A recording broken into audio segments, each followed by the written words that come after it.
After a long streak of tough time, and times they say were really tough, the ties between India and Canada, New Delhi and Ottawa seem to have a big opportunity to reset. Why am I saying this? Well, because the Canadian Foreign Minister arrived in New Delhi for a 2-day visit as we get you this bulletin. After visiting Singapore and China, Canada Foreign Affairs Minister Anita Anand is on a diplomatic visit to India to advance bilateral relations and cooperation with these countries as part of Canada's Indo-Pacific strategy or Indo-Pacific push. Now, Anand is also scheduled to meet her Indian counterpart, Dr. S. Jaiswal. During a visit, she will also hold meetings with Industry Minister Piyush Goyal in national capital New Delhi. The discussions will focus on advancing a framework for strategic cooperation encompassing trade diversification, energy transformation, and security issues. Now, in addition to Delhi, Anand will also travel to Mumbai to engage with Canadian and Indian businesses, fostering investment, job creation, and economic opportunities in both Canada and India. And well, to shed more light on this all-important visit, my colleague Maha Siddiqui joins us straight from Canada's Vancouver. Maha, if you could very quickly sum up the high points and the important strategic points of Mrs. Anand's India visit.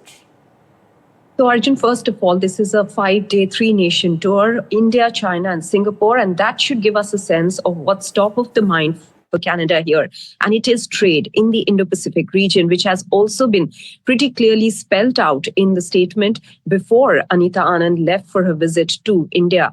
Now, trade diversification is a necessity for Canada at the moment because of their relationship with the United States. They are heavily dependent on the US for trade, and they have seen some punishing tariffs coming in from the Trump administration towards them. Even as they negotiate a deal with the United States, they want to diversify their trading partners, and hence India becomes very critical as an emerging market. Now, in India, she will not only be meeting her counterpart S. Jaiswal, but very interestingly and importantly, Commerce Minister Piyush Goyal as well, and her visit to Mumbai to engage with firms with regards to trade diversification, with regards to investment in Canada, clearly gives us a sense of where this entire visit of Anita Anand is headed. But of course, between India and Canada, the issue of security is a very important one. And perhaps before trade issues can be ironed out or trade can be given a boost between the two countries, that aspects remain critical. We had seen a meeting between the national security advisors of both sides meeting just ahead of Anita Anand's visit. The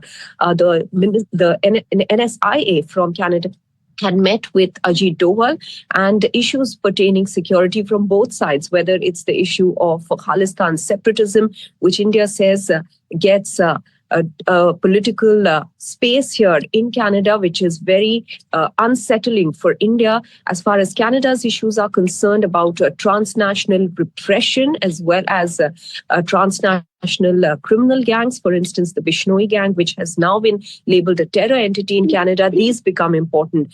So security will also be discussed, but of course, trade issues remain at the top. This includes energy security as well for both the countries.